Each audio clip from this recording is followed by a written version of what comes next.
We remain steadfast in our commitment in delivering local news that matters.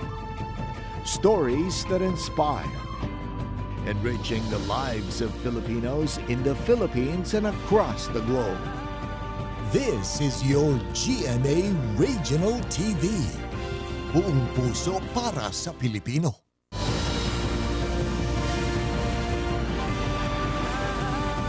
Ito ang GMA Regional TV, One Mindanao.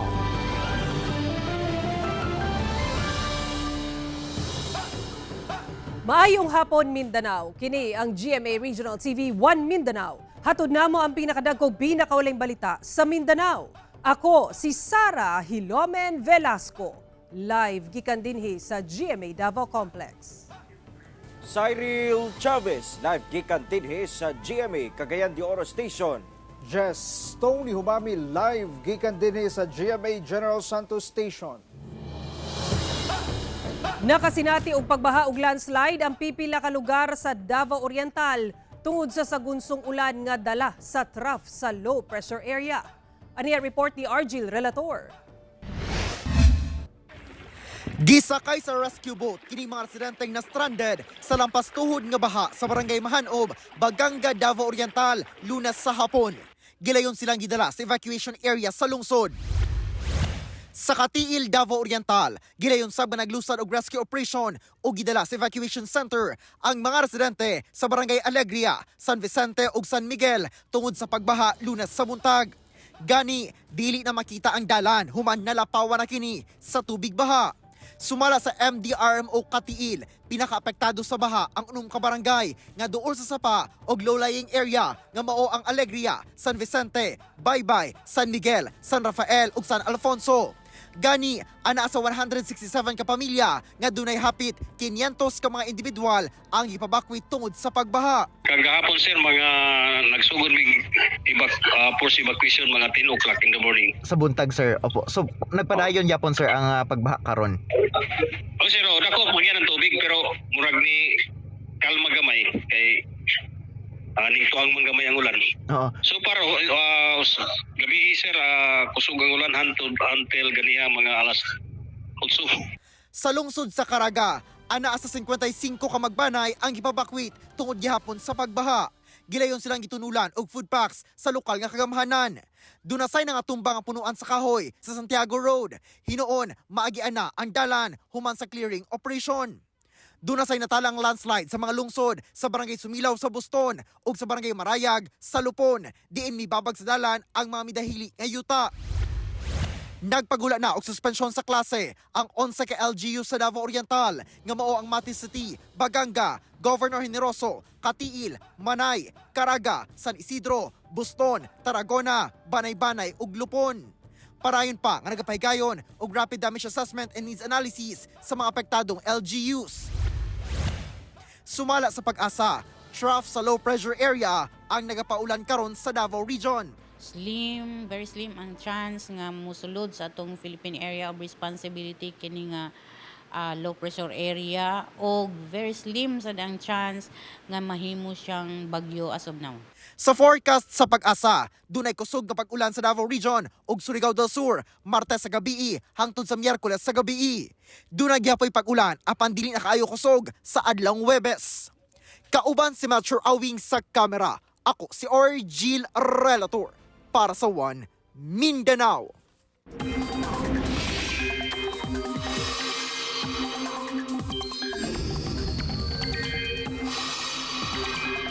Gawa sa bugnaw nga panahon ilabi na sa Luzon nga epekto sa amihan, gipaabot sab ang grabing pag-ulan sa pipila ka lugar sa Visayas ug Mindanao.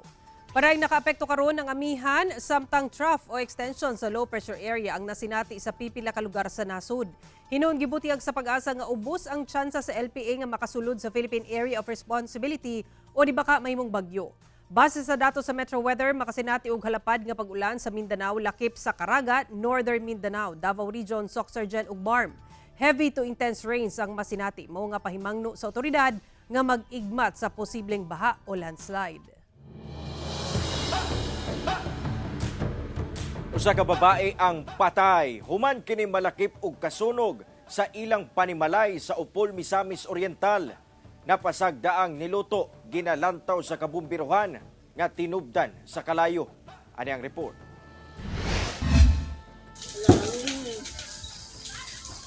Kini ang kuhang video ni Hani Libago atol sa pag-ulbo sa dakong sunog sa Zone 7 Bonbon, Upol, Misamis Oriental, banda alas 6 sa buntag adlong Martes.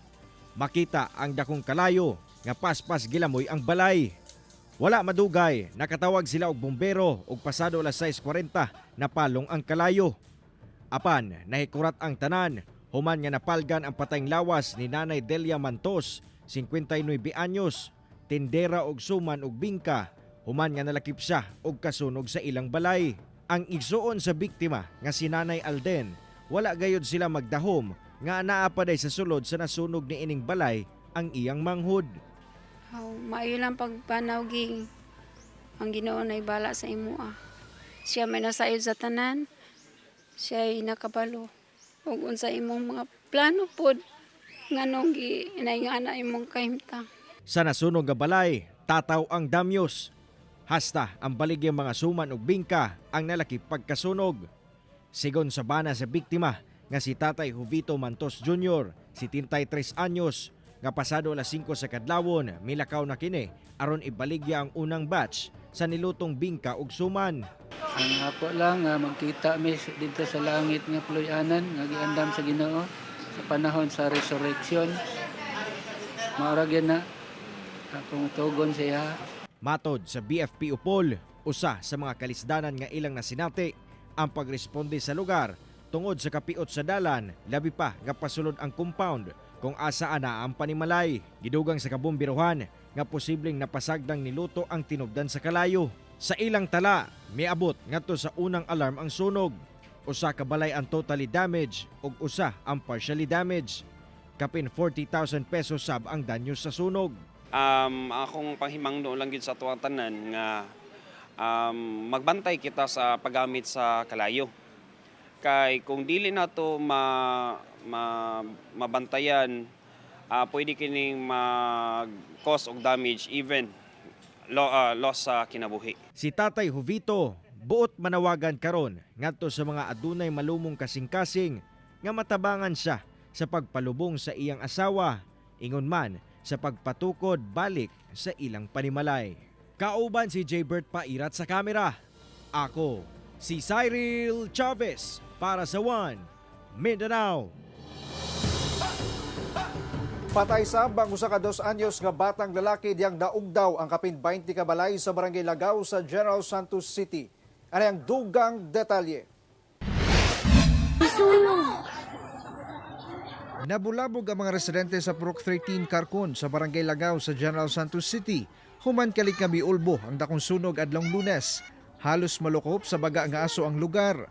Busa ang mga residente, iyahay sa pagsalbar sa ilang gamit. Apan paspas ang paglaboy sa kalayo sa kabalayan sa lugar. Sumala sa kabumberuhan, kusog ang hangin atong higayuna ug gama sa light materials ang sagad sa mga balay sa lugar. Kapin oras ng bilabay, una napakgang sa kabumberuhan ang kalayo. Ang mga nasunugan, igo na lang sa pagpangita og mga mapuslan pa nga mga gamit. Pag-abot na mo, unsa na karang nag-start ng sunog sa gisugdan yun ba? Naubos na. Nagtabang kami pero wala na yun. Matong kuha lang mga gamit nga mga salbar ginagmay ba? Nami sa trabawan sir. Igor ako tawagan sa kong isuon nga mauna nasunog na sa Carcon. Pipila sab kaalagang hayop sama sa ero ug mga manok ang naapil og kasunog. Apan aton sa hitabo, patay ang usa ka batang lalaki. Ug daw ang kapin 20 ka mga balay dinhi sa Purok 13 Carcon Village sa Barangay Lagaw sa General Santos City. Kung makita niyo kining gikordon dinhi karon dinhi matud pa ang katong balay kung di nagsugod ang sunog, kung diin patay sab ang 2 anyos nga batang lalaki. Giilang bata nga si Nino sa investigasyon sa otoridad. Natrap matud pa sa balay ang bata. Ana sa trabahoan ang inahan niini, samtang duna matud pay gilakaw ang amahan sa bata. Diyang nahitabo ang sunog ug pagbalik sa amahan, nagkalayo na ang ilang balay. So, yun po ang bahay na maaaring pinagmulan ng sunog at doon din natin nakita yung batang lalaki na 2-year-old. Kahapon sa bilang natin umabot to ng 15 structures at nadagdagan, may nag-declare na 21 structures in total yung na-involved doon sa sunog. Sumala pa, gisulayan sa amahan og mga silingan nga palungon ang kalayo, apan wala na kininatabang pa. Yaba pag tubig mga isa ka balde siyang papa. Pag yabaw sa isa ka balde siyang papa, ni balik niyang papa. Isugat na ko. Anak ko, kul ang bata kul. Pag ingon niya nga nado sa sulod, diretso siya kuyapan iyang papa. Katunga sa balay sir, sunog na jud kayo. Wala man may kabalo, wala po ko kabalo nga naibata sulod, kaya nakalak yun ang portahan. Kung nakabalo may naibata, na diretso na tanam mo. Gisulayan sa GMA Regional TV 1 Mindanao ug kuha ang pahayag sa ginikanan sa bata nga namatay. Apan wala una kini miatubang sa news team subay sa hitabo. Sa karon nagtineruna sa evacuation center sa lugar ang 21 ka magbanay nga apektado sa sunog. Nagpaabot na sabog hinabang ang Jansan LGU ug CDRRMO sa mga nasunugan. Pipila ka mga anggulo ang ginalantaw karon sa kabomberuhan nga hinungdan sa sunog. Nagpadayon pa sabang ina investigasyon sa sunog. Una-una doon is yung pagluluto kasi may nagsabi na yung ginamit nga nila is butane. Lumabas din na may nagsunog na basura galing po sa electrical pero hindi pa rin gina-close ng office na maaring sa katabi niya or sa malapit na mga struktura. Kauban si Bong Vicencio sa kamera. Ako si Jess Tony Humamil para sa One Mindanao.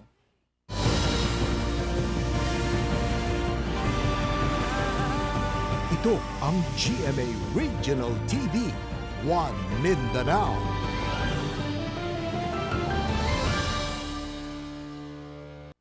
Aron pangandaman ang mga katalagman nga walay bisan si kinsa ang makatagna sama sa linog. Nagtinguha ang mga otoridad nga makaangkon og kapasidad ang mga lokal nga panggamhanan ug komunidad aron maminusan ang epekto ug danyo sa mga kusog nga linog. Ani ang RTV Presents ni Argil Relator. Oh my God. Sagol kahadlok, kakulba ug kabalaka ang mabati sa matag dunay kusog nga pagtayog. Walay bisan unsang ekipo sa karon nga makatagna sa kung asa ug kanusa muigo ang linog. Busa ang ngayang dunay mga lakang aron maminosan ang epekto niini labi na sa mga estruktura. Ang Barangay Santo Niño sa Davao City ang usa sa mga lugar nga nalakip sa Dakudao Fault. Ubay-ubay matud pa ka mga balay labi na kadtong ana sa subdivisions ang naila sa FIVOLCS nga nakapatong og duol sa fault line. Nag-orient, gitagaan tanan o right inputs para makaprepare sila kung sa ilang buhaton and makaready sila gyud sa ilang preparasyon ba if in case nga maabot ang time nga syempre nasa fault line kulba kayo kumukrak nagkalit ilang balay.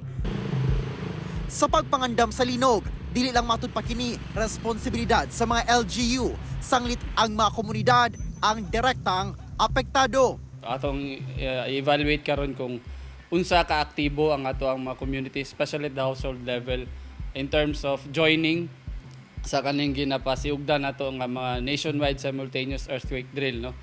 Apan ang problema, dili matud pa tanang local government units ang dunay kapasidad sa pagsuta sa ilang kaandam. Tungod sagad mga dagkong syudad lang ang dunay building official nga mo'y musuta sa inventory sa mga estruktura. Pag-conduct og inventory or assessment, no, prior to occurrence of strong earthquakes kung unsa ba gyud ka lig-on ang ato ang mga facilities, especially government facilities, no.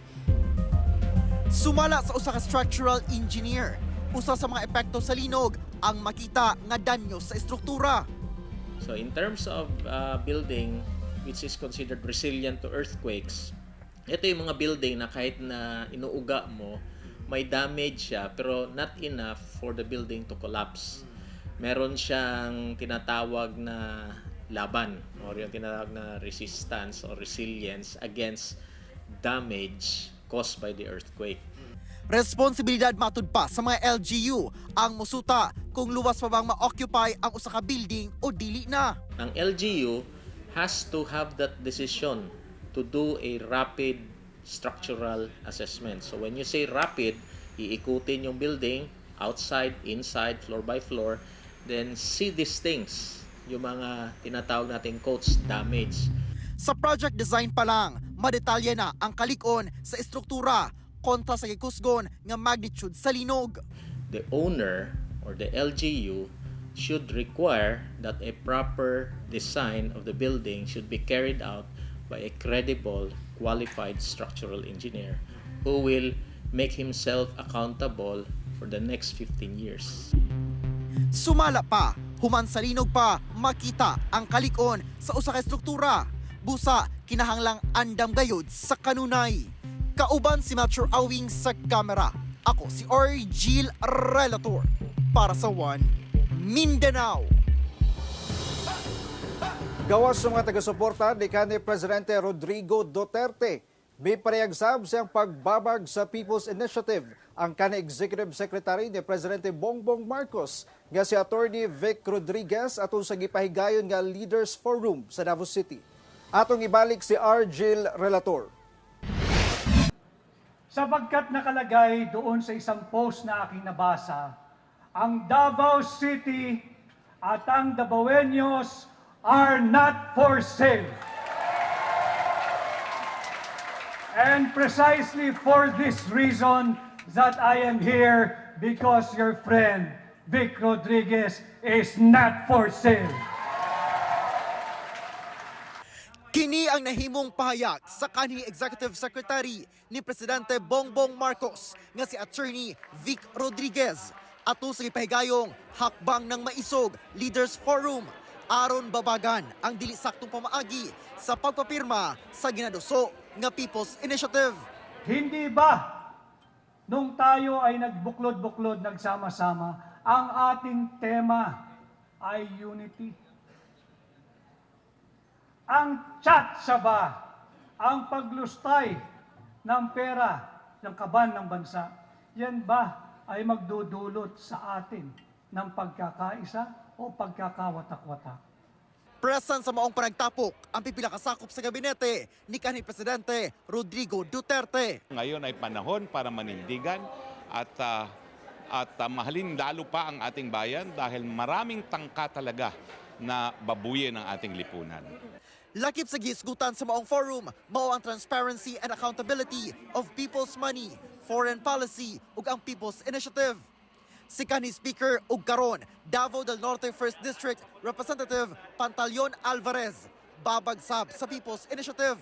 Gani plano niya mopasang at og petisyon sa Korte Suprema aron kwestiyonon ang pamaagi sa pagpapirma. Ito ang tawag ko dito, TI, Tambaluslos Initiative. Yan yung tawag dyan, yan ang totoo. I'm also contemplating of filing a case or petition before the Supreme Court questioning itong mga signatures gathered. Gitubagsab ni Congressman Alvarez ang gibutyag ni Deputy Speaker David Suarez nga duna siya inconsistencies sa iyang baruganan labot sa charter change. Totoo naman niya, sinabi ko naman oo eh.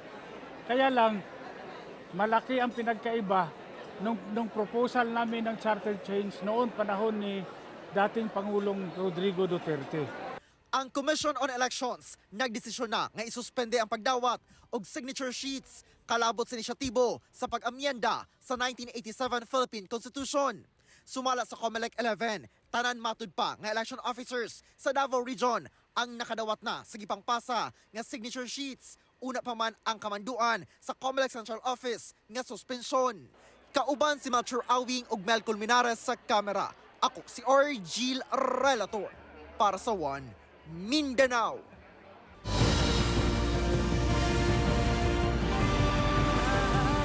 Ito ang GMA Regional TV, One Mindanao.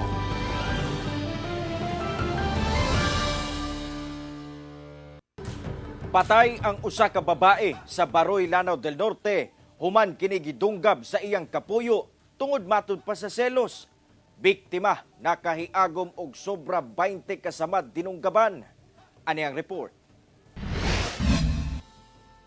Nagbuyod tunga sa dalan og daw naligo na sa iyang kaugalingong dugo. Ingon ani ang gisangputan sa biktimang si Cherry May Cuervo, 15 residente sa Bagong Dawis, Baroy, Lanao del Norte. Kinihuman nga makadagang higayon nga gidunggab ang biktima sa iyang kapuyo nga giilang si Reynaldo Campo. Sa grabing kasuko sa sospek, Miabot sa kapin 20 ang samad dinunggaban sa biktima.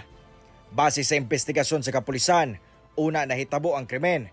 Adunay panaglalis nga nahitabo tali biktima og sospek nga misangpot sa pagpatay kang Sherry May. Actually, ang mga silingan, wala nila damhang kini mahitabo kini sa paghuno sa kinabuhi sa mga babae kay kini daw kuno nga mga kining living partner is permi na daw kuno sila paglalis. O kini nga incident is usual na lang kahitabo.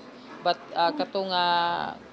katong Friday no na tingala sila kay ni resulta gid kini sa kaning pagkutlo sa kinabuhi sa mga biktima. Usa sa mga ginalantaw sa otoridad nga rason sa krimen, ang selos. Daling naglusad og hot pursuit operation ang kapulisan batok sospek og wala madugay nadakpan kini sakay sa iyang motorsiklo kung asa aduna pa kini mga dugo sa sanina. Na-recover sab sa otoridad ang bolo sa sospek nga gituo ang gigamit sa pagluba sa biktima. Kasong murder ang gipasaka batok sospek. Kung aduna lang tay intervensyon nga nahimo ang pag-report pa lang sa ato ang kapulisan earlier sa maong panghitabo is ato untang napugngan ang maong insidente. Kauban si Makoy Simpron sa kamera. Ako si Cyril Chavez para sa One Mindanao. Nagpahimangno ang Zamboanga City LGU sa business owners nga magpa-renew na sa ilang business permits una pa man ang deadline ugma January 31 aron bakalikay sa multa. Ano ang report ni Krisa Dapitan? Sumala sa Zamboanga City Business Permits and Licensing Division, ana-ana sa kapin 12,300 ang ilang nadawat nga application alang sa business permit renewal. Mas ubos kini og kapin 2,000 kung itandi sa milabang tuig nga anaa sa kapin 14,800. Gawas sab sa 12,310 nga applications, 11,500 niini ang na-assess na nga andam na for tax payment. Apan, anaalang matud pa sa 8,700 ang mibalik aron mo bayad. Sumala pa, usa sa mga hinungdan nga mas pilion sa ubang business owners nga magpa-renew human sa deadline tungod sa kakulangon sa kwarta nga iproseso niini, sama na lamang ni Nanay Fe. Ngay pasin na ara lang niya atinisin na ya ara pagaya. Giklaro sa Business Permits and Licensing Division nga pwede gyapon magpa-register o magpa-renew sa mga business permits bisan pa man na human ang deadline. Apan, aduna na kini penalty nga 25% surcharge ug 2% nga interest kada bulan. Medyo malaki, no? So I think right now we already have reached the average of the January, and the rest of these establishments, they would opt to register late. They could renew within the year, but then meron ng penalties. Gani, pag-awhag sa ahensya, muapas na lang sa ulihing adlaw niini aron makalikay sa dakong multa o mapasirad-an ang negosyo. Kasali na dito both yung mga walang license and yung mga hindi na nag-renew. So as a procedure, if you operate without business permit, of course, you will face closure or cease and desist of your business. Samtang magpahigayon sab ang BPLD og inspection sa mga tindahan ug negosyo sa syudad human sa renewal period sa business permits alang sa revalidation. Kauban si Jerwin Fernando sa kamera. Ako si Krisa Dapitan para sa One Mindanao.